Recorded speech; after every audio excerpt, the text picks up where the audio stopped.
ঘর সেন্টারিং কিভাবে করে। আজকে যে এই ঘরটা দেখতে পাচ্ছ, এই ঘরটা সেন্টারিং হবে। তো চলো তোমাদের দেখায় কিভাবে সেন্টারিং করি। প্রথমে তো এই ঘরটায় 10 ইঞ্চির অল বিম হবে, তাই আমরা 5 ইঞ্চি এক্সট্রা করে ডালা মেরে নিচ্ছি এইভাবে। আর দেখুন চারিদিকে ডালা মারা কমপ্লিট হয়ে গেছে, আর আমরা তো এইভাবেই কমপ্লিট করি ডালা মেরে। আর তো তোমরা কিভাবে সেন্টারিং গুলো করো অবশ্যই কমেন্ট করে জানাবে। তারপরে আমি এইদিকে ডাসার মাপ নিয়ে নিচ্ছিলাম, কারণ ডাসা করতে হবে। তারপরে একটা একটা করে ডাসাগুলো মারতে আরম্ভ করে দিই।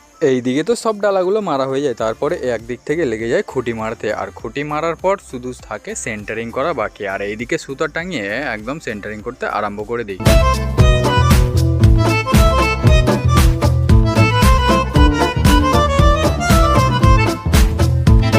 আর এই সেন্টারিংটা ঠিক হচ্ছে না ভুল হচ্ছে অবশ্যই কমেন্ট করে তোমরা জানাবে।